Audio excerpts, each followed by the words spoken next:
This is a video series on C for embedded systems. In this video, let's look at bitfields in C programming. Bitfields in C allows you to define a structure member that spans a specific number of bits. This feature is useful when you need to work with data at the bit level, particularly when dealing with hardware interfaces, protocol structures, memory constrained systems.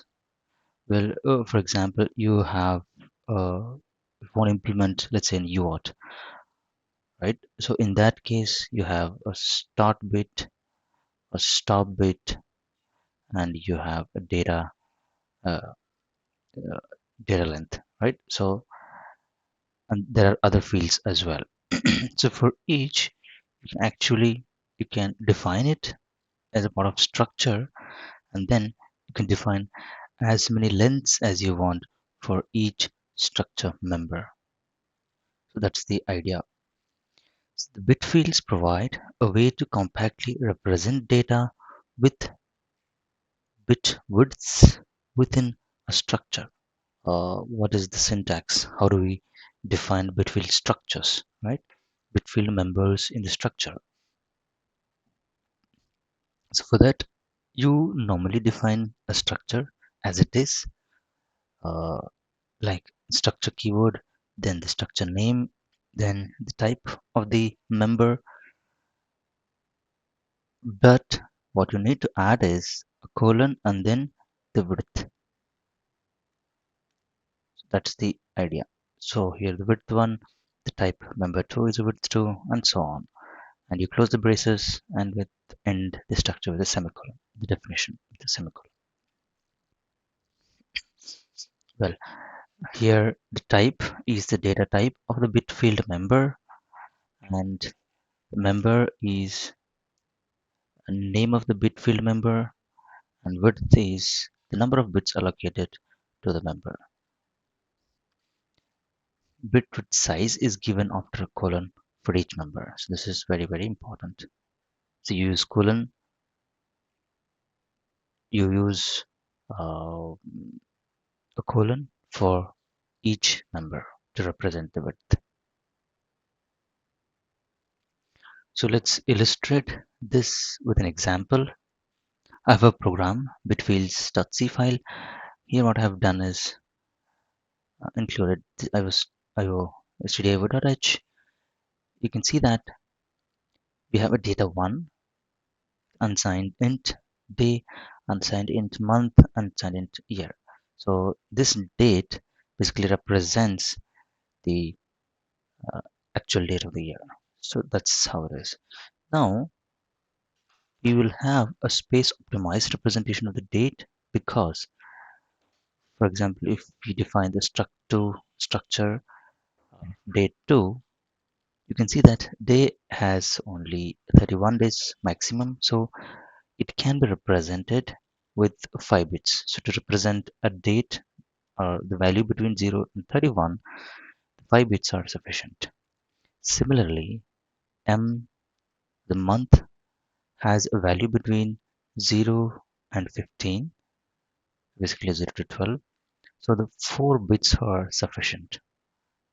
And we keep unsigned int year, which is uh, a year. So it cannot be represented. It needs more than, mm, or it might need 16 or 32 bit, but let's stick to int.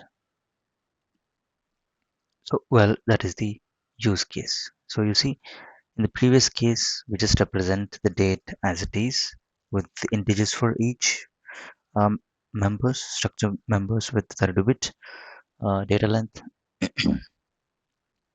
But in this case, in the date2 case, we specify how many number of bits for each member variable. So let's compile this and see what happens. So basically what I'm trying to do is here, we just print the structure, the size of the structure. Well, so gcc, let's compile this. Bitfields.c, Then let's execute it. As you can see that the size of date 1 is 12 bytes because each of these takes 4 bytes each, 32 bits. Well, if you see the date 1 is 9/1/24, it's the same date. But if you see the size of the date 2 is just takes 8 bytes because what we're saying is here we give uh, for day it is 5 bits, and for int month it is 4 bits, so 5 plus 4 is 9 bits, and for an int the value is 32 bits. That means it will use the only the 9 bits for this data, and other bits are padded with zeros. And for the year it will have year 32 bit taken, so the 4 bytes will be consumed. So that means here you can see that size of the data structure is 8 bytes, but it can store the same data as before. So you can see we have reduced the consumption of the data, or more bytes for the same structure, for the same data use case. So in this example, a date 1 is a structure without using bit fields for members, and day 2 is a structure using bit fields for members, day, month, and year. So as we see, it occupies different values, and it is sufficient with a less number of bits to represent those values. So you can see that though the date value stored is the same, size of date 1 is 12 bytes and size of date 2 is 8 bytes. So I hope the example is clear to you.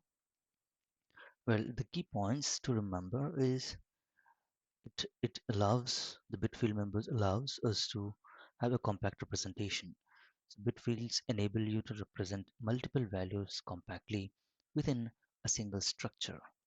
Then, then efficient memory usage. You can save a bit of memory by packing multiple Boolean values into a single storage unit. Then this is also platform dependent behavior. The order of bit fields within a structure and their storage order, I mean least significant bit first or last, can be platform dependent. Access modification. Access and modification of bit fields are typically done using a regular member access and assignment operators. So it is as simple as doing a normal structure member access. And the use case is, as we saw before, bitfields are commonly used in embedded systems, device drivers, network programming, and scenarios where efficient use of memory and precise bit level control is necessary. One of the important points to keep in mind is that while bitfields provide a convenient way to work with bits, their usage may introduce platform-specific behavior. Care should be taken to ensure portability when working with bitfields. Normally, bitfields are used more in embedded systems, so you have to take care when using this for different devices and different architectures. So, in conclusion, bitfields are powerful features in C, but their use requires careful consideration of the specific requirements of the application, and awareness of potential platform dependent behavior should be taken care. Well, that's it for today on bitfields. Thanks for watching. Subscribe to the channel for more projects, courses, tutorials, and tools.